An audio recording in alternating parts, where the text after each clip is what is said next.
بسم الله الرحمن الرحيم.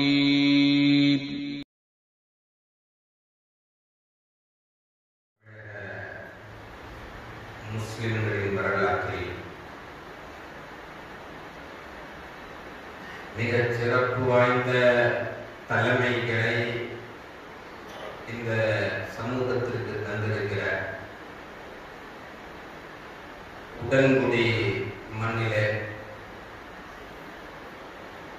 ஏறத்தாழ ஒரு நூற்றாண்டை நெருங்கி வருகிற காலகட்டமாக நடைபெற்றுக் கொண்டிருக்கிற இந்த மதரசாவின் 69வது ஆண்டு நிகழ்வையும் வள்ளல் பெருமானாரின் வரலாற்று பெருவிழாவையும்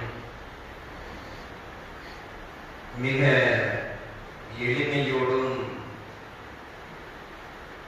புரிந்துணர்வோடும் பாசத்தோடும் நடத்தி தந்து கொண்டிருக்கக்கூடிய தமிழக உலமாக்களில் பிரசித்தி பெற்ற மிகச்சிறந்த இடத்தை பெற்றிருக்கிற மரியாதைக்குரிய ஆசான் நயினார் ஹசரத் அவர்களே, இந்த கல்லூரியினுடைய கண்ணியத்தை தொடர்ந்து நிலைநிறுத்துவதற்காக இதே மதரசாவில் தொடர்ந்து நசாரத்தை கவனித்துக் கொண்டிருக்கக்கூடிய மரியாதைக்குரிய ஆசிரியர் பெருந்தகை அஹ்மது ஆலிம் பைஜி ஹசரத் அவர்களே, இங்கே வருகை தந்திருக்கிற என்னை விட அறிவிலும் ஆற்றலிலும் ஞானத்திலும் சிறந்து விளங்கி தமிழகத்தினுடைய பல்வேறு பகுதிகளிலே சேவை செய்து கொண்டிருக்கக்கூடிய கண்ணியம் நிறைந்த உலமாக்களே, இந்த மதரசாவை தொடர்ந்து 3 தலைமுறைகளாக இந்த மண்ணிலே உருவாக்கி இன்றைக்கும் அதற்காக அர்ப்பணிப்பு உணர்வோடு சேவை செய்து கொண்டிருக்கக்கூடிய நிர்வாக பெருமக்களே, ஜமாத்தார்களே, அன்பு நிறைந்த மாணவ கண்மணிகளே, நாங்கள் எல்லாம் பிறந்து வளர்ந்து படித்து பட்டம் பெற்ற ஆளாகி நாங்களும் இந்த சமூகத்தில் மனிதர்கள் என்று தலை நிமிர்ந்து நிற்பதற்கு அல்லாஹ் ஒரு காரணமாக ஏற்படுத்தி தந்த எங்களை ஈண்டெடுத்த எங்களின் அன்பு தாய்மார்களே, வருங்கால தாய்மார்களான சகோதரிகளே, எல்லாம் அல்ல அல்லாஹ்வினுடைய அன்பும் அருளும் நம்முடைய உயிருக்கு உயிரான உயிரினும் மேலான கண்மணி அஷ்ரஃபுல் கல்கி முஹம்மது முஸ்தபா ஸல்லல்லாஹு அலைஹி வஸல்லம் அவர்களுடைய அன்பும் ஷஃபாஅத் இங்கே கூடி இருக்கிற நம் மீதும் நம்மை சார்ந்தவர்கள் மீதும் நாம் நேசிப்பவர்களின் மீதும் நம்மை நேசிப்பவர்களின் மீதும் துஆவை கொண்டு வசியத்து செய்தவர்களின் மீதும் என்றென்றும் உண்டாகட்டுமாக என்கிற நல்ல பிரார்த்தனையோடு ஆரம்பிக்கிறேன். மதரசத்துல் முஹம்மதியா ஒரு புதிய பரிணாமத்தோடு இலங்கிக் கொண்டிருக்கிறது. சமகாலத்திற்கு தேவையான தலைமைத்துவ பண்புகளை வருங்கால ஆளுங்களுக்கு வழங்க வேண்டும் என்கிற அடிப்படையில் இரு கல்வியையும் இணைந்து வழங்கிக் கொண்டிருக்கிற ஒரு மாபெரும் சூழலை தமிழ் முஸ்லிம் சமூகத்திற்கு தந்திருக்கிறது. ஒரு காலத்துல இந்தியாவில் யார் கல்வி பயில வேண்டுமானாலும், இந்தியாவில் இருக்கிற யார் எதை படிக்க வேண்டுமானாலும் பள்ளிவாசலை நோக்கி வர வேண்டிய ஒரு சூழல் இருந்துச்சு.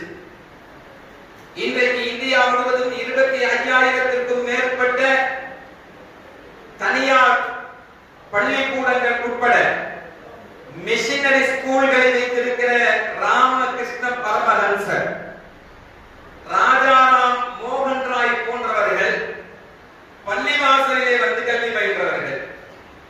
ஜாமியா மஸ்ஜித் வச்சிருக்கோம். யூனிவர்சிட்டி என்பதுதான் ஜாமியா என்ற அர்த்தம். அரபியில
நிறைய ஏரிகள் சூழ்ந்து இருக்கக்கூடிய இடம் இப்ப நிறைய பில்டிங் ஆயிடுச்சு.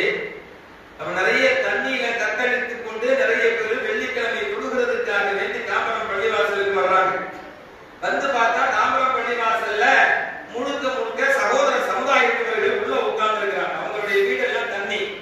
அதனால அந்த நிர்வாகம் அந்த பள்ளிவாசல அவங்கள்ட்ட கொடுத்துருச்சு. நம்ம ஆளு வாரத்துக்கு ஒரு நாள் தானே சும்மாவுக்கு வருவான். அவன் நீந்தி கஷ்டப்பட்டு அன்னைக்கு பார்த்து மிச்சம் இருக்கிற தண்ணியில் நனையாம இருக்கிற ட்ரெஸ் எல்லாம் போட்டுட்டு வந்து பார்த்தா பள்ளிவாசல்ல ஃபுல்லா யார் இருக்கிறா? நீங்களும் கொஞ்சம் சொல்லலாம். அப்பதான் கேட்கிறீங்க. நான் ஏதோ கனவுற மாதிரி நினைச்சுக்க கூடாதுல்ல. பள்ளிவாசல்ல ஃபுல்லா சகோதர சமுதாயத்தவர்கள் இருக்கிறாங்க, ஆண்களும் பெண்களும். நம்மளால கொஞ்சம் பேர் இருக்குவாங்க. இவங்கெல்லாம் பொம்பளைகளை பள்ளிவாசலுக்குள்ள அனுமதிக்கிறது இல்லை. பேரிடர் காலங்களில் முஸ்லிம் அல்லாத பெண்களையும் எங்க வச்சிருந்தோம்? பள்ளிவாசல்ல வச்சிருந்தோம். என்னங்க வெள்ளிக்கிழமை, அவனுக்கு வெள்ளிக்கிழமை மட்டும் தான் கொடுங்க, வெள்ளிக்கிழமை கொடுங்க. நிர்வாகிகள் எல்லாரும் ஆலோசிச்சாங்க. அவங்களுக்கு நிர்கதியாக இருக்கிறாங்க. மக்களுக்கு இதை விட்டு வேற இடம் இல்லை. நமக்கு எங்க வேணாலும் கொடுத்துக்கலாம். வழிகாட்டி மஸ்ஜித் வல் மக்ரிப் ஃபைனமா துவல்லு ஃபதம்ம வஜ்ஹுல்லாஹ் குர்ஆன் அப்படிதான் சொல்லுது. அதனால இன்றைக்கு நம்முடைய ஜும்மாவுடைய தொழுகையை தாம்பரம் அந்த சாலை இருக்குல அங்க வச்சுக்குவோம். உள்ள இருக்கிற யாரையும் நீங்க வெளியே வந்து எங்களுக்கு அந்த இடத்தை கொடுங்கன்னு கேட்க வேண்டாம்னு நிர்வாகமும் இமாமும் சேர்த்து முடிவு செய்கிறார்கள். அன்றைய வெள்ளிக்கிழமை ஜும்மா எல்லா முஸ்லிம்களின் நெற்றியிலும் சகதி ஒட்டி இருக்கிறது. பொழுது முடிச்சிட்டு இருக்கிற இந்த பெரும் கூட்டத்தை பார்த்த தாமரத்துடைய மஸ்ஜிதிற்கு உள்ளே இருந்த அந்த தாய்மார்கள் சொன்னார்களாம், பாய்மார்கள்னா மோசமானவங்க நம்ம கிட்ட சொன்னாங்க. இங்க பாரியா, நம்மள பள்ளிவாசலுக்கு உள்ள உட்கார வச்சுட்டு நமக்கு போர்வையை தந்துட்டு நமக்கு ட்ரெஸ் தந்துட்டு அந்த பாய்மார்கள் எல்லாம் பள்ளிவாசலுக்கு வெளியே ரோட்ல சகதியில நின்று தொழுதுகிட்டு இருக்கிறாங்க. இன்னொரு அம்மா சொல்லிச்சான், நிச்சயமாக இனி ஒரு மஸ்ஜித் தகர்க்கப்படும் என்று சொன்னால் அதற்கு தடையாக நான் போய் நிற்பேன். ஏனென்றால் தகர்க்கப்படுகிற மஸ்ஜிதுகள் வெறுமனே அவர்கள் தொழுகைக்காக வேண்டி பயன்படுத்துவது மட்டுமல்ல, நம்மை போன்ற இந்துக்கள் பாதிக்கப்படுகிற பொழுது அடைக்கலமாக அந்த பள்ளிவாசலை தான் அவர்கள் தருகிறார்கள். இன்னொரு பொம்பளை சொல்லிச்சா, என்னால பள்ளிவாசலை கட்டுறதுக்கு காசெல்லாம் கொடுக்க முடியாது, நான் வேணா செங்கல் சுமந்து தாரேன். இப்படியெல்லாம் இந்த தமிழ் சமூகத்து மக்களுடைய உள்ளங்களில் பள்ளிவாசலின் மீதும் முஸ்லிம்களின் மீதும் பேரண்டை பெருக்கெடுத்து ஓடச் செய்து முஸ்லிம் சமூகம் பள்ளிவாசலோடு சகோதர சமுதாயத்தினர்களுக்கு ஏற்படுத்தி கொடுத்த தொடர்பு. இந்த தொடர்பு 1800கள் வரையிலும் இந்தியாவில் இருந்துச்சு. எங்க படிக்கணும்னா, நீங்க ஏபிசிடி படிக்கணும்னாலும் பள்ளிவாசலுக்கு தான் வந்தாகணும். ஆ படிக்கணும்னாலும் ஆனா படிக்கணும்னாலும் பள்ளிவாசலுக்கு தான் வந்தாகணும். 1 2 3 படிக்கணும்னாலும் பள்ளிவாசலுக்கு தான் வந்தாகணும். அலிஃப் பா தா தா படிக்கணும்னாலும் எங்க வந்தாகணும். அதனால பள்ளிவாசலை தவிர்த்து ஒரு கல்வியை அன்றைக்கு ஹிந்து கிறிஸ்தவ சமுதாயத்தவர்களுக்கு கூட கிடைக்காமல் இருந்தது. எனவேதான் ராஜாராம் மோகன் ராயும் ராமகிருஷ்ண பரமஹம்சரும் ஏறத்தாழ இந்தியாவில் இன்றைக்கு அவர்களுடைய மிஷனரிகளின் பெயரால் 50,000க்கும் மேற்பட்ட பள்ளிக்கூடங்கள் இயங்கிக் கொண்டிருக்கிறது. அந்த மிஷனரி பள்ளிக்கூடங்களுக்கு முன்னால் போய் தொப்பி வைத்து தாடி வைத்த முஸ்லிம் சமூகமும் வல்லாய்ந்த இஸ்லாமிய பெண்களும் என்னுடைய பிள்ளைகளுக்கு ஒரு சீட்டு தரமாட்டீங்களா என்று ஏங்கிக் கொண்டு நிற்கிறார்கள். ஆனால் அவர்கள் படித்தது பள்ளிவாசல். மதரசத்துல் முஹம்மதியா மீண்டும் அந்த பழைய வரலாற்றை நோக்கி சமூகத்தை திருப்பி கொண்டிருக்கிறது. நீங்க எது படிக்கணும்னாலும் மதரசாவுக்கும், யாரு படிக்கணும்னாலும் மதரசாவுக்கும். முன்னால மதரசானா குர்ஆன் ஓதுறதுக்கு போங்க இருக்கிற ஒரு கால சூழல் போய் நீங்க ஐஏஎஸ் ஆகணுமா, மதரசத்துல் முஹம்மதியாவே லீட் அகாடமி இருக்கு. நீங்க தாசில்தார் ஆகணுமா, நீங்க அந்த முதல்நிலை தேர்வுக்கான பயிற்சி வகுப்புகள் இங்கே நடத்தப்படுகிறது. நீங்க பதில் கல்வி படிக்க வேண்டுமா? அதற்கான வழிகாட்டுதலை உங்களுக்கு தருகிறோம். இதையெல்லாம் தாண்டி இந்த சமுதாயத்திற்கு நீங்கள் வழிகாட்ட வேண்டுமா? ஆலிம்களாகவும் தரமும் நிறைந்த ஆலிம்களாகவும் உங்களை உருவாக்குவதற்கு இந்த மதரசா நிறைவாக தயாராகி இருக்கிறது. அதனால எது படிக்கணும்னாலும் எங்க வாங்க, இங்க வாங்க என்று சொல்லக்கூடிய ஒரு மாபெரும் வாய்ப்பை தமிழகத்துல இன்னைக்கு சில ஊர்ல தான் கிடைக்கும். அது உடன்குடியில இந்த மக்களுக்கு கிடைக்கும். நிறைய பேராண்மை மிக்க தலைவர்கள் இந்த மண் தந்திருக்கிறது தமிழகத்திற்கு. அடுத்தடுத்து தொடர்ந்து அந்த தலைமைத்துவம் முஸ்லிம் சமூகத்திற்கு இந்த மண்ணில் இருந்து கிடைக்கணும் அப்படின்னு சொன்னா வெளியூரில் இருந்து வருகிற மாணவர்கள் பயன்படுத்திக் கொள்கிறார்கள். அதை தாண்டி உடன்குடியில் இருப்பவர்களும் இன்ஷா அல்லாஹ் இதை பயன்படுத்தும். இது சாதாரண வாய்ப்பு இல்லை. ஒருவேளை இன்னைக்கு இதனுடைய பலன், இதனுடைய பயன் நமக்கு தெரியாம இருக்கலாம். வட மாநிலங்களில் நீங்க பார்த்தீங்கன்னு சொன்னா தொப்பியோட தாடியோட போனா அடிப்பாங்க. தாடி வச்சுட்டு போறவங்கள தாடியை பிடிச்சு இருந்து ஜெய் ஸ்ரீராம் சொல்லுன்னு சொல்லி அடிப்பாங்க. இதெல்லாம் இன்னைக்கு சமூக ஊடகங்கள்ல நம்ம பார்க்கிறோம். சரி, தொப்பி வச்சாதான் அடிக்கலாம், தொப்பியை கட்டிட்டு போனா அடிப்பானா நமக்கு தெரியாதுல்ல. தாடி வச்சாதான் அடிக்கலாம், தாடியை ஷேவ் பண்ணிட்டு போனா நமக்கு தெரியுமா நான் முஸ்லிம்னு? இப்படி எல்லாம் பேசியவர்களும் உண்டு, இப்படி எல்லாம் சொன்னவங்களும் உண்டு. ஏன் அந்த அடையாளத்தோட தான் போகணுமா? இப்ப பாத்தீங்கன்னா போன மாசம் ஒரு பையனை, ஒரு இளைஞனை சுத்தி நின்று ஒரு 5-6 பேர் அடிக்கிறாங்க. ஏன் அடிக்கிறாங்கிறது ஆரம்பத்துல தெரியல. அப்புறம் பார்த்தா அவனுடைய கீழாடைய அகற்றிட்டு பேண்ட் சிப்ப கலத்திட்டு அவனுடைய அந்தரங்க உறுப்புல தீயை பொருத்தி சூடு பண்றான். அந்த இளைஞன்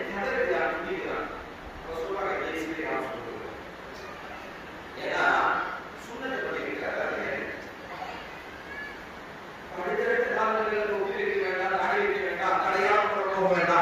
இந்த சமூகத்தில் அடுத்து இருப்பவர்கள் நம்ம சுண்ணத்து பண்ணிக்கிட வேண்டாம் சொன்னாலும் சொல்லுவாங்க. அல்லாஹ் அந்த சூழலில் இருந்து பாதுகாக்கவே. இது மாதிரியான ஒரு சூழலில் நம்முடைய தேசம் நகர்ந்து கொண்டிருக்கிற பொழுது இதுக்கு என்ன தீர்வு? இந்த மாதிரி எல்லாம் இல்லாம இருக்கணும்னா இதுக்கு என்ன தீர்வு? அந்த தீர்வை தான் மதரசத்துல் முஹம்மதியா சமகாலத்தில் சமூகத்திற்கு வழிகாட்டிக் கொண்டிருக்கிறது. அதை சில பேருக்கு தெரியுதோ தெரியலையோ நமக்கு தெரியல. ஆனால் இந்தியா முழுவதும் அடிமைகளாக மாற்றப்பட்டுக் கொண்டிருக்கிற இந்த சமூகத்தை இரண்டாம் தர குடிமக்களாக வாழ்வதற்கு பழக்கப்படுத்திக் கொண்டிருக்கிற இந்த சமூகத்தை நீ அடிமையாக வாழ பிறந்தவன் அல்ல, இந்த தேசத்தை ஆள பிறந்தவன் என்பதை மதரசத்துல் முஹம்மதியா சொல்லி தருகிறது. நீங்க நல்லா விளங்கிக்கணும். நம்மளால இந்த தேசத்தை ஆள முடியும். இன்னைக்கு 30 கோடி முஸ்லிம்கள் இருக்கிறோம். இந்த 30 கோடி முஸ்லிம்கள் 80 கோடி முஸ்லிம்களாக மாறினால் தான் இந்தியாவை ஆள முடியும் அப்படிங்கறதெல்லாம் இல்லை. நமக்கு சொல்லுவாங்க நம்ம சிறுபான்மை சொல்லுவாங்க. உங்களுக்கு தெரியும், ராமநாதபுரத்துல ஒரே ஒரு முஸ்லிம் குடும்பம் தான் இருக்கிறது. அந்த ஊர்ல ஒரு முஸ்லிம் குடும்பம் தான் இருக்கிறது. ஆனால் அந்த ஊராட்சி மன்ற தலைவர் யாருன்னு பாத்தீங்கன்னா அந்த ஒரு முஸ்லிம் குடும்பம் தான். ஒரு முஸ்லிம் குடும்பம் மட்டுமே ஒரு ஊர்ல இருந்து அந்த ஊராட்சியை ஆட்சி செய்கிற அளவிற்கு தகுதியை அந்த முஸ்லிம் குடும்பம் பெற்றிருக்கிறது. ஆர்எஸ் மன்றத்துல பாத்தீங்கன்னு சொன்னா ஒரு ஆணி பள்ளிவாசலுடைய இமாம் தான் ஊராட்சி மன்றத்தினுடைய தலைவராக இருக்கிறார். இனாம் செழியனூர் அப்படிங்கிற ஒரு ஊரு மொத்தம் 1200 ஓட்டு இருக்குது. அதுல 60 ஓட்டு தான் முஸ்லிம்களுடைய ஓட்டு. ஆனால் அந்த ஊராட்சி மன்றத்தினுடைய தலைவராக யார் இருக்கிறார்? நமக்கு மெஜாரிட்டி மைனாரிட்டி எல்லாம் கிடையாது. இந்தியாவில் 140 கோடி மக்கள் இருக்கிறோம். நல்லா விளங்கிக்கணும். 140 கோடி மக்கள் இருக்கிறோம். இதுல 30 கோடி முஸ்லிம்கள், இதுல ஒரு 12 இருந்து 15 கோடி கிறிஸ்தவர்கள். மொத்தம் எவ்வளவு ஆச்சு? 40. 140 கோடி முஸ்லிம்கள்ல 140 கோடி மக்கள்ல ஒரு 45 சிறுபான்மை சமூகம் வச்சுக்கணும். மீதி இருக்கிற 95 இருக்குல்ல, இந்த 95ல 35% மட்டும்தான் இந்த தேசத்தில் மதவாதத்தை விரும்புகிறார்கள். மீதி இருக்கிற 60% இந்துக்கள் இருக்கிறாங்கல்ல, இவங்க யார விரும்புறாங்க தெரியுமா? சொல்லுங்க பாப்போம். உமரை விரும்புகிறார்கள். யார விரும்புறாங்க? அதனாலதான்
அமைக்கப் போகிறோம் என்று அவருக்கு தெரிந்த பொழுது ஹேராம் ஹேராம் என்று முடக்கி மரணித்தார் என்றால் அவரை விட ஒரு பெரிய ராம பக்தனை இந்தியாவில் வேறு யாராலும் கொண்டு வர முடியாது. ஏன்னா சாவ போற நேரத்துல ராமரை அழைக்கிற மோகன்தாஸ் கரம்சந்த் காந்தி என்ன சொன்னாரு? இந்தியாவுக்கு முழு சுதந்திரம் எப்போ கிடைக்கும் சொன்னா உமரின் ஆட்சியை போன்றது ஒரு ஆட்சி இந்த மண்ணில் வரணும் சொன்னாரா இல்லையா? இங்க கூட இந்த சிற்றுரையாட்டிய மாணவ கண்மணிகள் ஒருத்தர் உமர் அவர்களுடைய அந்த நீதியை குறித்து பேசினார், நீங்க கேள்விப்பட்டிருக்கீங்க. அவர் சொன்னது உண்மையான சுதந்திரம் இந்தியாவுக்கு எப்ப கிடைக்கும்னு சொன்னா நேருவின் ஆட்சியை கூட சொல்லல. மோடியின் ஆட்சி அவருக்கு வருமா என்னன்னு தெரியல. ஆனால் அவர் சொன்னது ஏறத்தாழ அவரின் காலத்திலிருந்து 1350 ஆண்டுகளுக்கு முன்னால் இங்கிருந்து பல்லாயிரம் கிலோமீட்டர்களுக்கு அப்பால் ஒட்டக சாணங்களை பொறுக்கிக் கொண்டிருந்த ஒரு இளைஞர் இருந்தார். சொந்த தகப்பனால் ஒட்டகம் மேய்க்கிறதுக்கு கூட லாயக்கில்லாதவன் என்று புறம் தள்ளப்பட்ட அரபு வம்சத்தினரால் லா யஸ்லஹு இப்னுல் கத்தாப் ஹத்தா யஸ்லஹு ஹிமான் கத்தாப், கத்தாபை விட்டு கழுதை திருந்தினாலும் திருந்துமே தவிர கத்தாபின் மகன் திருந்துறதுக்கு வாய்ப்பே இல்லை என்று சொல்லப்பட்ட, கழுதை திருந்துவதற்கு கூட வாய்ப்பு இருக்கு, இவர் திருந்துறதுக்கு வாய்ப்பு இல்லை என்று சொல்லப்பட்ட ஒரு உமரை இந்தியாவில் 1350 வருஷத்துக்கு பின்னால அவரின் ஆட்சி இந்த மண்ணிற்கு கிடைக்க வேண்டும் என்று சொல்லுகிறார். 2014 ஏறத்தாழ 35 ஆண்டு காலங்கள் காங்கிரஸ் ஆட்சியில் இருந்து அரவிந்த் கெஜ்ரிவால் விளக்குமாறு துடைப்பம் என்கிற அடையாளத்தோடு டெல்லியை கைப்பற்றிய பொழுது அவர் அளித்த பேட்டி இன்னைக்கும் நீங்க யூடியூப்ல பார்க்கலாம். டெல்லியில் நான் உமரின் ஆட்சியை கொண்டு வர விரும்புகிறேன். காந்தியும் ஒரு ராம பக்தர் தான், கெஜ்ரிவாலும் ஒரு ராம பக்தர் தான். ரெண்டு பேரும் விரும்பியது ஒருவர் இந்தியாவில் கலீஃபா உமரின் ஆட்சி, மற்றொருவர் டெல்லியில் கலீஃபா உமரின் ஆட்சி. இந்த தேசத்தில் ராம பக்தர்கள் நிறைந்திருக்கிறார்கள், சந்தேகமில்லை. ஆனால் அவர்கள் விரும்புவது உமரின் ஆட்சியை தான். எனவே இந்திய மண்ணில் அவர்கள் உமர்களை தேடிக் கொண்டிருக்கிறார். நாம யாரை தேடிக்கிறோம்?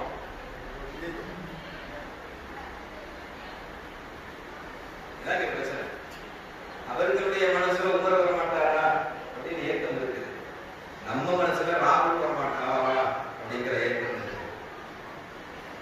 இந்த வித்தியாசத்தை நாம் புரிந்து கொள்ள வேண்டும். அதெல்லாம் எப்படிங்க நம்ம கிட்ட உமரு, நம்ம பிள்ளைகளை பார்த்தா ஒரு நம்பிக்கை வருதா? இது எதிர்காலத்தில் இந்தியாவின் ஜனாதிபதியாக வருவார். என்ன நம்ம பிள்ளைகளுக்கு குறைச்சல்? என்ன குறைச்சல்? ஒரு குறைவும் இல்லை. நம்ம மனசுல ஒரு நம்பிக்கை இல்லை. அவனை பிரதமராக பார்க்கிற நம்பிக்கை, அவனை ஜனாதிபதியாக பார்க்கிற நம்பிக்கை, அவனை தலைமைத்துவத்தில் அமர வைக்கிற நம்பிக்கை, ஒரு செல்ஃப் கான்பிடன்ஸ் நமக்கு இல்லை. இந்திரா எப்படி அயன் லேடியாக இந்தியாவிற்கு வந்தார்? இந்திரா எப்படி இரும்பு பெண்மணியாக இந்தியாவிற்கு வந்தார்? நேரு தன்னுடைய மகனுக்கு எழுதுவார், நீ முஹம்மதின் வரலாற்றை படி. இரும்பு பெண்மணி என்கிற அந்த பொசிஷனுக்கு, அந்த அந்தஸ்துக்கு வர்றதுக்கு இவர் சிறையில் இருந்து டெய்லி கடிதம் எழுதுவார் தன்னுடைய மகளுக்கு. அதில் அவர் சொன்னது என்ன தெரியுமா? முஹம்மதின் வரலாற்றை படி. முஹம்மதியா மதரசாவில் பயின்று கொண்டிருப்பவர்கள் முஹம்மது நபி ஸல்லல்லாஹு அலைஹி வஸல்லம் அவர்களுடைய வரலாற்றை இந்த மண்ணிற்கு தர வந்திருப்பவர்கள் என்கிற நம்பிக்கை உடன்கூடி மக்களுக்கு வர வேண்டும். முஹம்மதியா என்கிற மதரசாவை முஹம்மது நபி ஸல்லல்லாஹு அலைஹி வஸல்லம் அவர்களுடைய வரலாற்றை உருவாக்கக்கூடிய சந்ததிகளை தருகிறது என்கிற நம்பிக்கை உடன்குடி மக்களுக்கு வர வேண்டும். அப்படி வந்துச்சுன்னா இன்ஷா அல்லாஹ் நம்ம பிள்ளை யாரா வருவாங்க? இந்தியாவின் தலைமையிடத்திற்கு நம்முடைய பிள்ளைகள் இன்ஷா அல்லாஹ் வருவார்கள் நம்பிக்கை முதல்ல நமக்கு வேணும். அதனால்தான் சொன்னேன், சொந்த தகப்பனால் ஒட்டகம் மேய்க்கிறதுக்கு கூட நாளைக்கு எல்லாமே என்று புறம் தள்ளப்பட்ட அரபு மக்களால் கத்தாவின் வீட்டு கழுதை கூட திருந்தும், கத்தாவின் மகன் திருந்த மாட்டார் என்று புறம் தள்ளப்பட்ட உமரை தி 100 என்ற புத்தகத்தில் மைக்கேல் ஹார்ட் எழுதினார்ல, 100 என்ற புத்தகத்தில் நாம மீளாத விழாக்கள் நிறைய பேசுவோம். அதில் தன்னுடைய சமுதாயத்தை சார்ந்த அல்லது தான் சார்ந்திருக்கிற மதத்தினுடைய வழிகாட்டியை விட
இவர் போனா இமாம் ஷாஃபி ரஹ்மத்துல்லாஹி அலைஹி அவங்கள்ட்ட ஹதீஸ படிக்கிறதுக்கு நூற்றுக்கணக்கான பேர் சுத்தி இருக்கிறாங்க. ஒரு மணர் விலகு விலகு விலகு அப்படின்னு சொல்லிட்டு போய் நின்னாரு. போனா இமாம் ஷாஃபி ரஹ்மத்துல்லாஹி அலைஹி அவங்க மாலிக் ரஹ்மத்துல்லாஹி அலைஹி அவர்களுடைய மாணவர் ஹதீஸ சொல்லி கொடுத்துட்டு இருக்காங்க. இப்ப என்ன நடக்குதுங்க அப்படின்னு கேட்டாரு. ஒண்ணுமில்ல, ஹதீஸ சொல்லி கொடுத்துட்டு இருக்காங்க. அப்படியா, எனக்கு ஒரு ஹதீஸ சொல்லு. என்ன சொல்றாரு? எனக்கு ஒரு ஹதீஸ். அதான் குடிகாரர்களுடைய பழக்கம் அப்படித்தானே இருக்கும். அப்படியா, எனக்கு ஒண்ணு கொடு அப்படின்னு சொல்லுவாங்கல்ல. அப்போ இமாம் ஷாஃபி ரஹ்மத்துல்லாஹி அலைஹி சொன்னாங்க, ஹதீஸ்ங்கிறது கண்ணியமானது. அதை யாருக்கு சொல்லணும் சொல்லுங்க? நீங்க எல்லாம் கண்ணியமானவர்கள் அப்படிங்கிறதுனால தானே கண்ணியமானவர்களுக்கு தலைமையில இந்த பயான் நடக்குது. இதை என்ன செய்யணும்? கண்ணியமானவர்கிட்ட தான் போய் சொல்லணும். ஏன்னா சஹாபிகளுடைய காலத்துல ஹதீஸுக்கு வழங்கப்பட்ட முக்கியத்துவம் இருக்குதுல்ல. இமாம் இப்னு மஸ்ஊத் ரஹ்மத்துல்லாஹி அலைஹி ஒரு ஹதீஸ் சொல்றதுக்கு முன்னால 3 முறை மயக்கி இருக்கிறார். ஒரு 3 பேரை முகம் குப்புற இழுத்து வரப்படும் அப்படின்னு வருதுல ஒரு ஹதீஸ். ஒரு பணக்காரர், ஒரு ஆலிம், ஒரு முஜாஹிது 3 பேரை முகம் குப்புற இழுத்து போகப்படும் ஒரு ஹதீஸ் வருதுல்ல. அதை சொல்றதுக்கு முன்னால 3 முறை மயக்கி இருக்கிறார். அப்துல்லாஹ் இப்னு உமர் ரலியல்லாஹு தஆலா அவங்க மஜ்லிஸ்ல ஒரு ஆப்பிளை கொண்டு வந்து கொடுக்கப்பட்டுச்சு. அவங்க அந்த ஆப்பிளை இப்படியே திருப்பி பார்த்து கொஞ்ச நேரம் பார்த்துட்டு பக்கத்துல இருக்கிறவர்கிட்ட கொடுத்துட்டாங்க. அப்ப மஜ்லிஸ்ல கேட்டாங்க, அது அவங்களுக்கு அன்பா கொண்டு வந்து கொடுத்தாரு ஒரு மனுஷன். அதை நீங்க சாப்பிடாம பக்கத்துல இருக்கிறவருக்கு கொடுத்துட்டீங்களே, அவர் மனசு வருத்தப்படும்ல அப்படின்னா அவங்க சொன்னாங்க, எனக்கு ஆப்பிள் விருப்பமானதுதான், அவருடைய அன்பளிப்புக்கு முக்கியத்துவம் கொடுக்கணுங்கிற எண்ணமும் எனக்கு இருக்கு. ஆனா ஆப்பிளை எடுத்து நான் பார்க்கிற பொழுது நபிகள் நாயகம் ஸல்லல்லாஹு அலைஹி வஸல்லம் அவங்க ஆப்பிளை சாப்பிடுகிற பொழுது எங்கிருந்து கடிக்க துவங்கினார்கள் என்பதை நான் மறந்துட்டேன்.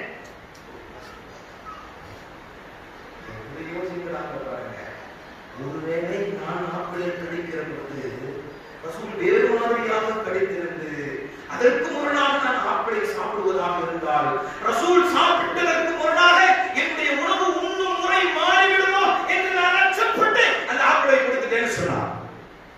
ஹதீஸுக்கு கொடுக்கிற முக்கியத்துவம், அதனால சஹாபிகளுக்கு உலகத்தில் முக்கியத்துவம் இருந்தது. அது மைனாரிட்டி சமுதாயமாக அவர்கள் உலகத்தில் இருந்தாலும் மெஜாரிட்டி சமுதாயம் அவர்களுக்கு கொடுக்கிற முக்கியத்துவம் மிகவும் வேகமாக இருந்துச்சு. ஏன்னா அவர்கள் ஹதீஸுக்கு முக்கியத்துவம் கொடுத்தார்கள்.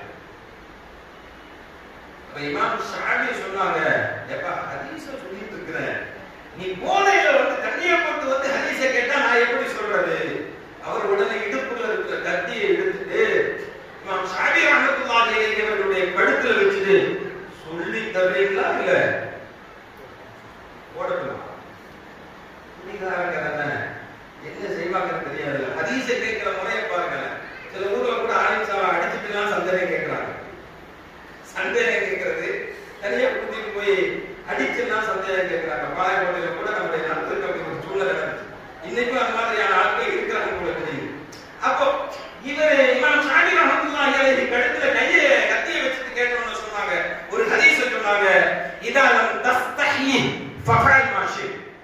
ஒரு ஹதீஸ் சொன்னாங்க, நபிகள் நாயகம் ஸல்லல்லாஹு அலைஹி வஸல்லம் சொன்னாங்க, உனக்கு வெட்கம் இல்லைன்னா எதை வேணும்னாலும் பண்ணிக்க. என்ன சொன்னாங்க? வெட்கம் இல்லைன்னா எதை வேணும்னாலும் செஞ்சுக்கோ. ஒரு இமாம இத்தனை பேர் நிற்கும் போது கழுத்துல கத்தியை வச்சுட்டு கேட்கிறவன் வெட்கம் இருந்தா, ஒரு கூச்சம் இருந்தா இதெல்லாம் செய்வோமா அப்படின்னு யோசிச்சு அடுத்த நாள் வீட்டிலிருந்து பெட்டியை தூக்கி புறப்பட்டவர் தான் இமாம் மாலிக் ரஹ்மத்துல்லாஹி அலைஹி அவர்களுடைய மாணவர்களின் மிக பிரசித்தி பெற்ற முஹத்திஸ் இமாம் கஅனபி ரஹ்மத்துல்லாஹி அலைஹி. ஆயிரக்கணக்கான ஹதீஸ்களை இந்த சமூகத்திற்கு தந்த முஹத்திஸாக இமாம் கஅனபி இன்னைக்கு இருக்கிறாங்க. அதனால எந்த இன்னைக்கு மாணவர்கள் சரியில்லை, இளைஞர்கள் சரியில்லை, அவன் கஞ்சாவு படிமையாயிட்டான், இவன் லவ் பண்ணிட்டு போறான், இவன் குடிக்கிறான், இவன் சொன்னா கேட்க மாட்டேங்கிறான், அவனுடைய கல்வியில் கொண்டு போய் ஒரு ஹதீஸை சேர்க்கிற முயற்சியை நாம் செய்ய வேண்டும். அவனுடைய கல்வியில் குர்ஆனை கொண்டு போய் சேர்க்கிற முயற்சியை நாம் செய்ய வேண்டும். அவன் பிரசித்தி பெற்ற இமாமாக, பிரசித்தி பெற்ற தலைவராக, உலகம் விரும்புகிற உமர்களாக இன்ஷா அல்லாஹ் உங்களின் வீட்டு பிள்ளைகள், உங்களின் ஜமாத்தின் பிள்ளைகள் வருவார்கள். லீட் அகாடமி தெருவுக்கு ஒருத்தரை அரசு அதிகாரத்தில் கொண்டு போய் சேர்க்கணும் நடந்துச்சுல உங்க ஊர்ல நடந்துச்சா இல்லையா?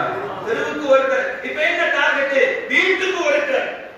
அந்த டார்கெட்டை நோக்கி நகர்கிற பொழுது உங்களால் சாதிக்க முடியும். சும்மா தெருவிலேயே நின்று நாளைய தட்டிற பாபுக்கு சொல்லிட்டே இருந்தா போதாது. நீங்க போகணும். எங்க சட்டம் இயற்றப்படுகிற இடத்துக்கு நீங்க போகணும். நம்ம அங்கதான் இருக்கோம். அங்க இருந்துதான் இங்க வந்திருக்கிறோம். அப்ப என்ன செய்யணும்? மீண்டும் அந்த இடத்தை நோக்கி நகர்த்தப்படுவதற்குரிய ஒரு வேலையை நாம் செய்யணும். அதற்குரிய சூழலை மதரசத்துல் முஹம்மதியா நமக்கு தந்தது. உமரதியல்லாஹு தஆலா இந்த குர்ஆனை தங்களுடைய உள்ளத்தில் ஆழமாக பதிய வச்சு உலகத்தின் தலை சிறந்த ஆட்சியாளர்கள் இருக்கிற இடத்தை பிடித்தார். அதே மாதிரி உலக வரலாற்றுல, இந்திய வரலாற்றுல ஃப்ரீடம் வார், சுதந்திர போர் நடந்துச்சுல. அப்போ ஒரு 2 பேருடைய பேர் இஸ்லாமிய சமூகத்துல பிரசித்தி பெற்றது. ஒண்ணு என் பேர் என்னது, அதனாலதான் என் பேரையும் அப்படி வச்சாங்க அப்படின்னு சொல்லுவாங்க. கரெக்டா மௌலானா முகமது அலி ஷவுகத் அலி பிரதர்ஸ் அப்படின்னு சொல்றோம். இது படிச்சிருக்கிறோம் நம்ம. நீங்க எல்லாரும் வரலாறு படிச்சவங்க தானே. இந்த அலி பிரதர்ஸ் எப்படி உருவானாங்க அப்படின்னா, ஒரு விதவை தாய்க்கு 2 ஆண் மக்கள். அந்த அம்மாவுக்கு கணவன் இல்லை, விதவை தாய் தான். வீடு வீடா போய் பாத்திரம் கழுகி துணி துவைச்சு கொடுத்து வீடை கூட்டி வீடை பெருக்கி அதுல கிடைக்கிற காசுல தான் தன்னுடைய பிள்ளைகளை படிக்க வச்சாங்க. 2 பேரையும் முதல்ல மதரசாவுக்கு அனுப்பினாங்க. உடன்குடியில நீங்க வரலாற்று சிறப்பு மிக்கவர்களை உருவாக்கணும்னா முதல்ல எங்க அனுப்பணும்? பிறந்த உடனே கொண்டு போய் பிளே ஸ்கூல்ல விட்டுறக்கூடாது. நீங்க பிளே ஸ்கூல்ல கொண்டு போய் விட்டுட்டு வீட்டுக்கு வந்தோம்னா அவன் என்ன விளையாட்டு அது? பப்ஜி விளையாடுறான். இன்னொரு ஃபைட் போடுற விளையாட்டு ஃப்ரீ ஃபயர். ஒவ்வொரு வீட்டு திண்ணையிலையும் கூட்டமா உட்கார்ந்துட்டு சுடுறாங்க. ஏற்கனவே உலகத்துல முஸ்லிம் ஊர்களை சுத்தி நிக்குது.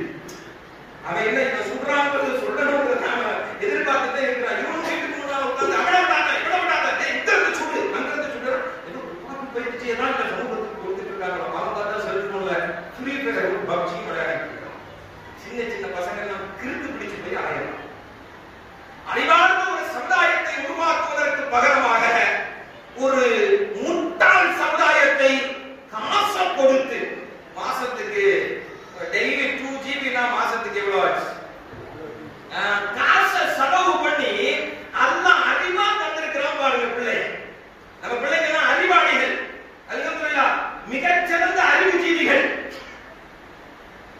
இந்த பிள்ளைகளை முட்டாள்களாக காசை கொடுத்து மாற்றிக் கொண்டிருக்கிறோம். அல்லாஹ் பாதுகாக்க. பிறந்த உடனே கொண்டு போய் பிளே ஸ்கூல்ல விட்டு அப்புறம் ப்ரீகேஜி அப்படி போறதுக்கு முன்னாடி அது போறதுல தப்பு இல்ல, அங்க அனுப்ப வேண்டாம்னு சொல்லல. ஆனா நீங்க முதல்ல எங்க கொண்டு போய் விடணும்? மதரசாவுல கொண்டு போய் விடணும். அந்த அம்மா மதரசாவுல கொண்டு போய் விட்டுச்சு. 2 பிள்ளைகளும் குர்ஆனை மனப்பாடம் பண்ணிட்டாங்க. அப்புறம் ஹதீஸை படிக்க ஆரம்பிச்சாங்க. அப்புறம் நஹ்வு படிக்க ஆரம்பிச்சாங்க. ஓரளவு தஃசீர் ஹதீஸ் ஃபிக்ஹ் எல்லாம் படிக்க ஆரம்பிச்சோம்னா அந்த அம்மா மௌலானா, இன்னைக்கு மௌலானான்னு சொல்றோம், தன்னுடைய ஒரு மகனை முஹம்மது அலியை கூப்பிட்டு சொல்லிச்சு, ஏதா நீ மார்க்கெட்டுக்கு படிச்சிட்ட, ஓ தவறுக்கு ஏன் தவறுக்கு பதில் சொல்றதுக்கு உண்டான கல்வியை நீ படிச்சிட்ட. அப்ப முதல்ல ஒரு பிள்ளையை வளர்க்கிற பொழுது நம்ம மௌத்தா போனதற்கு பின்னால் நமக்கு அவன் பயன்படுவானா என்பதை குறித்து யோசிக்க வேண்டும். இவன் படிக்கிற படிப்பு இந்த ஸ்கூல்ல படிச்சு இந்த டிபார்ட்மெண்ட்டை எடுத்து கேம்பஸ் இன்டர்வியூல அவன் பாஸ் ஆகி சென்னையில வேலையா, பெங்களூர்ல வேலையா, இல்ல கனடால வேலையா, அமெரிக்காவுல வேலையா, எத்தனை நகரங்கள் எத்தனை லட்சம் சம்பளம்ங்கறத நாம கணக்கு போடுறதுனால அவன் கடைசியில சம்பளத்தை மட்டுமே கணக்கு வச்சிருக்கான். எதை கணக்கு வச்சிருக்கான்? சம்பளத்தை மட்டுமே கணக்கு வச்சிருக்கான். இறந்து போய்விட்ட, மரணித்து போய்விட்ட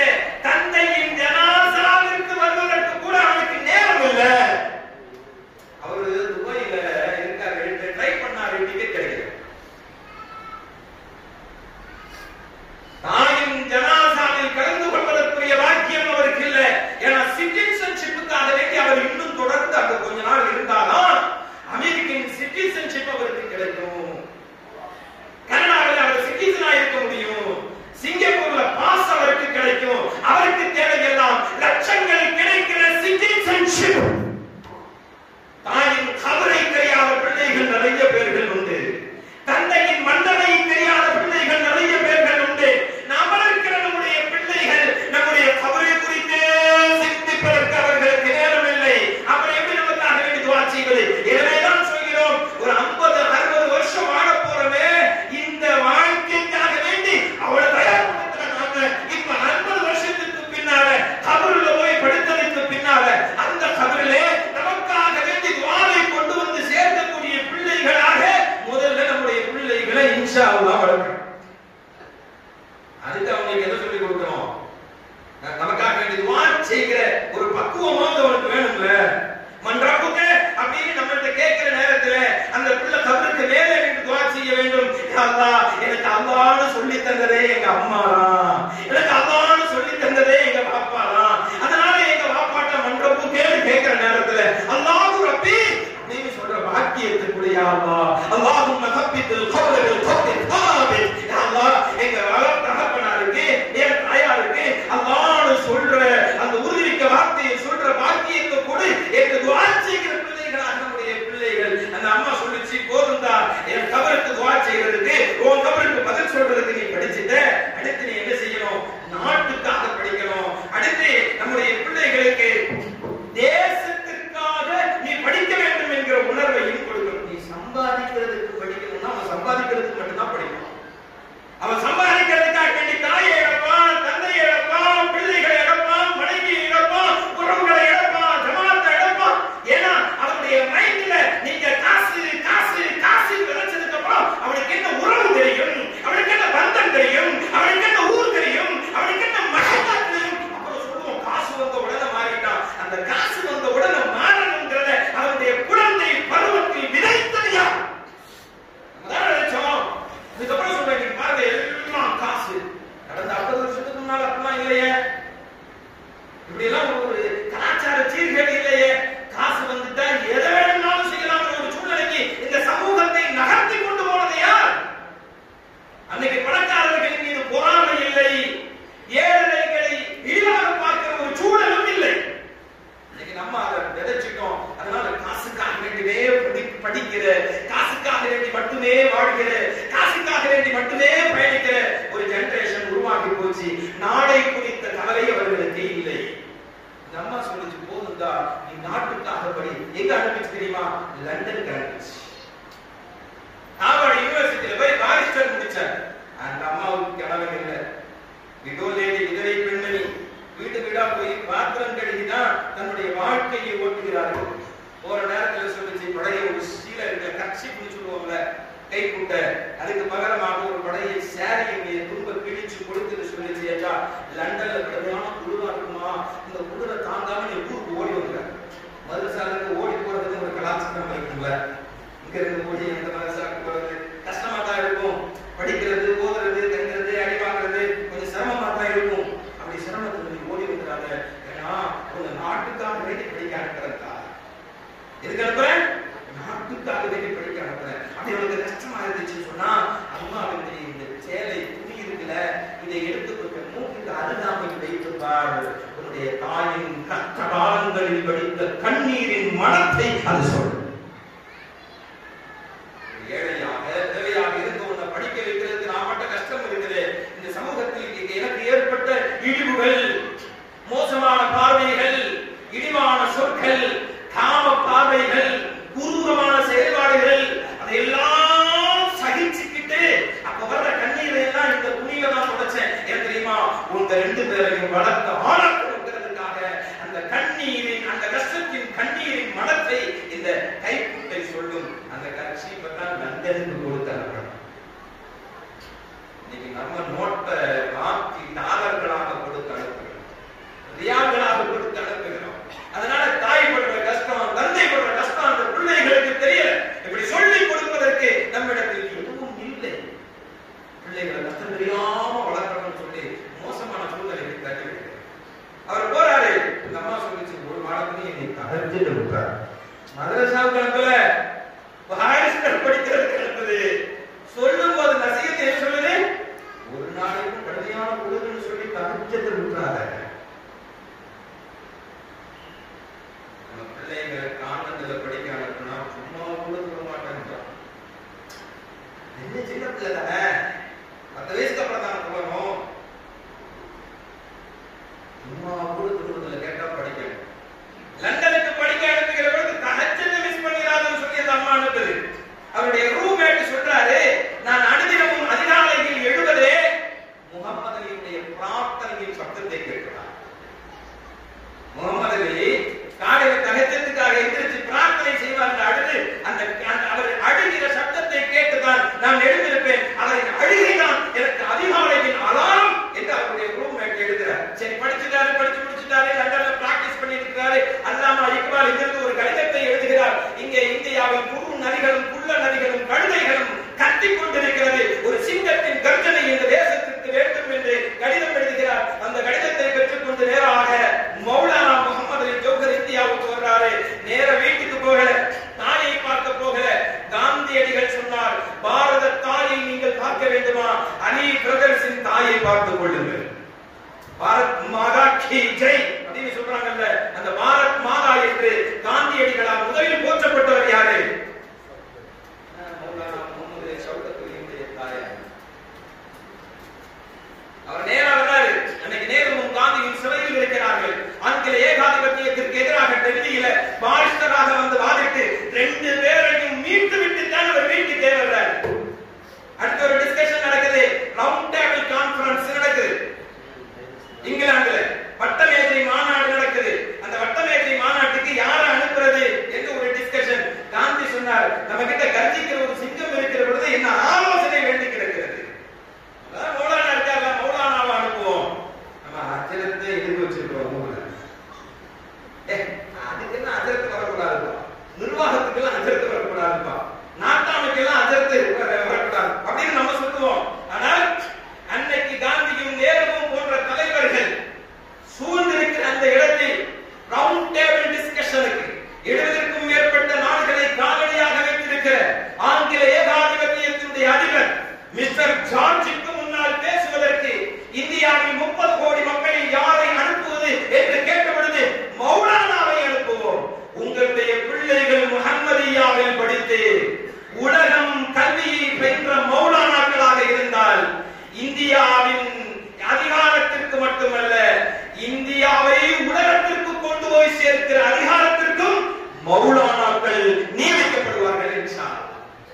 நம்ம மௌலானாக்களை பாத்தியா ஓதுறதுக்கும், துவா ஓதுறதுக்கும், நிக்காஹ் சொல்லிக் கொடுக்கிறதுக்கும், தல்கீன் ஓதுறதுக்கும் மட்டுமே நாம் நியமித்திருக்கிறோம். ஆனால் உலக வரலாறு அப்படி எல்லாம் இல்லை. அப்ப அவர் ட்ரெயின்ல போறாரு. அப்ப கேக்குறாங்க, மௌலானாட்ட கேக்குறாங்க, வாட்ஸ் யுவர் மேனிஃபெஸ்டோ, நீங்க அங்க போய் என்ன பிரகடனப்படுத்த போகிறீர்கள்? இப்ப முகமதியாவுல வந்து என்ன பேசணும்னு என்ன சொல்லியிருப்பாங்கல்ல, என்ன பேசணும்னு சொன்னாங்களோ அதுதான் நான் பேசிட்டு இருக்கிறேன், நானா பேசல. இந்த கல்வியின் தரத்தை குறித்து, இந்த கல்வியின் அவசியத்தை குறித்து உங்களிடத்தில் பேச சொல்லியிருக்கிறார். அப்ப ஒரு மேனிஃபெஸ்டோ வேணும்ல. நம்ம ஒரு தேர்தல் நேரத்தில் தேர்தல் அறிக்கை கொடுப்போம்ல, திமுக வந்தா இதெல்லாம் செய்யும், அதிமுக வந்தா இதெல்லாம் செய்யும், காங்கிரஸ் வந்தா இதெல்லாம் செய்யும், பிஜேபி வந்தா இதெல்லாம் செய்யும், மேனிஃபெஸ்டோ இருக்கும்ல. அப்ப இவர்கிட்ட கேட்கிறாங்க, வாட்ஸ் யுவர் மேனிஃபெஸ்டோ? அவர் தன்னுடைய ஷேர்வானியிலிருந்து ஒரு சின்ன குர்ஆனை எடுத்து காட்டுகிறார். எடுத்து காட்டிட்டு அவர் சொல்வார், it's my manifesto, it's only my manifesto. அப்படி சொல்லுகிற தைரியம் அல்லாஹ் நம்முடைய சந்ததிகளுக்கும் தந்தருள்வார். ஆமென். என்ன சொல்றாரு? என்னுடைய பிரகடனம் இது. எங்க சூரியன் அஸ்தமிக்காத சாம்ராஜ்யத்தினுடைய ஏகாதிபத்திய ஜார்ஜுக்கு முன்னால் 70 நாடுகளின் அம்பாசிடர்களுக்கு முன்னால் என்னுடைய மேனிஃபெஸ்டோ எதுன்னு கேட்கிறாரு. இவர் குர்ஆனை தூக்கி காட்டுகிறார். அங்கு நின்ற இந்து தலைவர்களை யாரும் கேட்கல, நீ எப்படி எங்களுடைய பிரதிநிதியா போய் அங்க போய் குர்ஆன் சொல்ல போவ? ஏன்னா அவர்களுக்கு நம்பிக்கை இருந்தது, மௌலானாக்கள் குர்ஆனின் மூலம் தான் சாதிக்கிறார்கள். இன்றைக்கும் நம்பிக்கை இருக்கிறது, குர்ஆனுக்கு பெரிய மகத்துவம் இருக்கிறது என்கிற நம்பிக்கை. நேற்றைய தினம் சிதம்பரத்தில் இருந்தேன். சிதம்பரத்தில் உங்களுக்கு தெரியும், நடராஜர் டெம்பிள் இருக்குது. சிதம்பரத்தில் நடராஜர் கோவில். நடராஜர் கோவிலுடைய தீட்சிதர் கூட அருகாமையில் இருக்கிற நவாப் பள்ளிக்கு தான் ஓதி பார்க்க வருகிறார். இது குறையா சொல்லல, இன்னும் அவர்களுக்கு நம்பிக்கை இருக்கிறது, குர்ஆனுக்கு மகத்துவம் இருக்கிறது. நமக்கு தான் நம்பிக்கை மௌத்தா போன வீட்டுல ஓதுறதுக்கு மட்டும்னு நாம நினைச்சிட்டு இருக்கிறோம். உயிருள்ளவர்களுடைய உள்ளத்தையும் குர்ஆன் புரட்டி போட்டால் இந்த தேசத்தின் ஆளுமைகளாக நம்முடைய பிள்ளைகள் வரும் என்கிற நம்பிக்கை நம்முடைய மனதில் வருகிற பொழுது நாம் உயர்த்தப்படுவோம் இன்ஷா அல்லாஹ். இல்லைனா நம்மிலிருந்து குர்ஆன் தான் உயர்த்தப்படும். நம்முடைய கல்விகளில் இருந்து குர்ஆன் உயர்த்தப்பட்டு விட்டால் இந்த சமுதாயம் எந்த உயர்வையும் அடைய முடியாது. எனவே குர்ஆனுடைய உயர்வை இன்ஷா அல்லாஹ் நம்முடைய கல்வியில் கொண்டு வந்தால் நாம் உயர்த்தப்படுவோம். அந்த சூழலை அல்லாஹ் நசீபாக்கி தந்தார். ரவுண்ட் டேபிள் மாநாட்டுல போய் உட்கார்ந்து இருக்கிறாரு, பேச ஆரம்பிக்கிறாரு, டைம் கேட்கிறாரு. ஒரு 2 நிமிஷம் டைம் கொடுங்கன்னு டாக்டர் சொல்றாங்க. யாருக்கு? ஏன்னா அவர் ஷேர்பானியோட தொப்பியோட மௌலானா முகமது அலியை பார்த்துருப்பீங்கல்ல, இல்லைன்னா போய் மௌலானா முகமது அலி கூகுள்ல சர்ச் பண்ணி பாருங்க. ஒரு கம்பீரமான ஒரு ஷேர்பானி ஒரு தொப்பி இருக்கும், மீசி அப்படி முறுக்கி விட்டுருப்பாரு, தாடி வச்சிருப்பாரு, தொப்பி போட்டிருப்பாரு, அந்த அடையாளத்தோட தான் இருப்பாரு. ஒரு 2 நிமிஷம் டைம் கொடுங்க அப்படின்னு சொல்றாங்க. அவர் சொன்னார், 30 கோடி மக்களின் பிரதிநிதியாக நான் வந்திருக்கிறேன். எத்தனை பேருடைய பிரதிநிதி? 30 கோடி மக்களின் பிரதிநிதியாக நான் வந்திருக்கிறேன். 1 கோடி நபருக்கு 1 நிமிஷம் அப்படின்னா 30 கோடி மக்களுக்கு எத்தனை நிமிஷம்? மேக்ஸ்ல நான் கொஞ்சம் வீக், நீங்களும் அப்படிதானா? 1 கோடி மக்களுக்கு 1 நிமிஷம் அப்படின்னா 30 கோடி மக்களுக்கு 30 நிமிஷம் வேணும்னு கேட்டார். அதெல்லாம் தர முடியாது அப்படின்னு சொன்னாலும் அவர் பேச ஆரம்பித்தார்.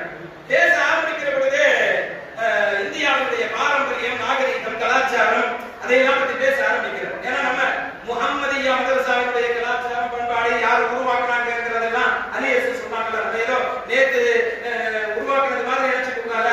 இது ஒரு பெரிய பாரம்பரியம் மிக்க மதரசாங்கிறத இதை கேட்கிறவங்களுக்கு தெரியல. இதே மாதிரி இந்தியாவுடைய பாரம்பரியம் என்ன? ஆதம் அலைஹிஸ்ஸலாம் அவர்கள் முதல் இந்த மண்ணில் வந்திருக்கிறார்கள். தமிழ் மொழிதான் முதல் மொழி என்று சொல்வதற்கு முதல் மனித தோற்றமே இந்தியாவில் தான் இருந்திருக்கிறது. அப்படிங்கிறதுல இருந்து அந்த ரவுண்ட் டேபிள் டிஸ்கஷன்ல ஆரம்பிக்கிறாங்க. ஆரம்பிச்சுட்டு அப்படியே பேசிக்கிட்டே போகிற பொழுது my beloved prophet Muhammad sallallahu alaihi wasallam அப்படின்னு பேச ஆரம்பிக்கிறாங்க. எப்போ my beloved prophet Muhammad sallallahu alaihi wasallam அப்படிங்கறத மௌலானா முகமது அலி அவர்கள் அங்கே சொன்னார்களோ, டக்குனு ஜார்ஜ் மேசன் கட்டிட்டு சொன்னார், ஸ்டாப் நிறுத்து டோன்ட் இன்டிமேட். அதெல்லாம் எங்க சொல்லக்கூடாது. சில நேரத்துல லதராவில் பேசிட்டு இருக்கும்போது அதெல்லாம் பேசக்கூடாதுன்னு சில பள்ளிவாசல்கள் சொல்றது, இல்லைன்னா பேசி முடிஞ்சதுக்கு அப்புறம் இதெல்லாம் இந்த ஊர்ல பேசக்கூடாதுன்னு சொல்றது உண்டு. இது ஜார்ஜுடைய பாரம்பரியம். யாருடைய ஏகாதிபத்தியத்தினுடைய பாரம்பரியம் அது. சொன்னா நிறுத்து இதெல்லாம் வந்து சொல்லக்கூடாது. மௌலானா முஹம்மது அலி ஜௌஹருக்கு கோபம் வந்துருச்சு. அதுவரையிலும் அமைதியாக கண்ணியமாக ஹானரபிள் ஜார்ஜ் கோர்ட்ல போய் பேசுவோம்ல, ஹானரபிள் ஜட்ஜ் அப்படின்னு ஜட்ஜுக்கு பெரிய முக்கியத்துவம் மரியாதையும் வடக்காடு மன்றத்தில் கொடுக்கப்படும், நீதிமன்றத்தில். அந்த அளவுக்கு இவர் அந்த நாட்டினுடைய அதிபர்ங்கிறதுனால, இங்கிலாந்துடைய அதிபர்ங்கிறதுனால ஹானரபிள் ஜார்ஜ் என்று அழைக்கப்பட்டார். எப்ப அவர் முஹம்மது அலி ஸல்லல்லாஹு அலைஹி வஸல்லம் அவர்களை குறித்து பேச எத்தரிக்கிற பொழுது பேசக்கூடாது அப்படின்னு சொன்னாரோ, எந்திரிச்சிட்டார் மௌலானா முஹம்மது அலி ஜௌஹர். அதை விட வேகமாக அந்த மேசையிலிருந்து தட்டிட்டு மிஸ்டர் ஜார்ஜ் சொல்லுங்க, ஏய் மிஸ்டர், இது மரியாதையான வார்த்தையா? மிஸ்டர்ங்கிறது சில இடத்துல மரியாதையான வார்த்தை, சில இடத்துல ஏய் மிஸ்டர் அப்படின்னு சொல்லுவோம்ல. அது வரைக்கும் ஹானரபிள் ஜார்ஜ் என்று அழைத்துக் கொண்டிருந்த மௌலானா முஹம்மது அலி ஜௌஹர் அப்புறம் mister George, if you ask me about my religion, firstly, secondly, finally, as a Muslim, if you ask me about my nation, firstly, secondly, finally, I am an Indian. இது பேச ஆரம்பிச்சாரு. கிட்டத்தட்ட 1 மணி நேரத்துக்கு மேல பேசினார். நீ என்னுடைய மார்க்கத்தை குறித்து கேட்டால் நான் சொல்கிறேன், முதலாவதும் இரண்டாவதும் முடிவாகவும் நான் ஒரு முஸ்லிம். என்னுடைய தேசத்தை குறித்து கேட்டால் முதலாவதும் இரண்டாவதாகவும் முடிவாகவும் சொல்கிறேன், நான் ஒரு இந்தியன். எப்படி இந்தியன் என்பது எனக்கு ஊறி இருக்கிறதோ, முஸ்லிம் என்பதும் எனக்கு ஊறி இருக்கிறது. அதுதான் நம்ம சொல்லுவோம், தேசத்தால் இந்தியர்கள், மார்க்கத்தால் இஸ்லாமியர்கள். இப்ப நம்ம மேடையில சொல்றோம்ல, இதெல்லாம் அவர் பேசுனது.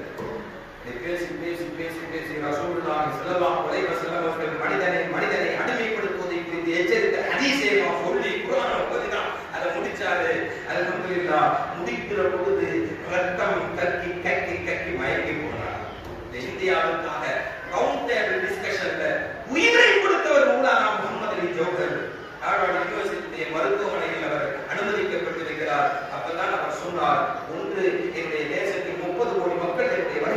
காத்திருக்கிறார்கள். அதில் இந்துக்களும் உண்டு, முஸ்லிம்களும் உண்டு, கிறிஸ்தவர்களும் உண்டு.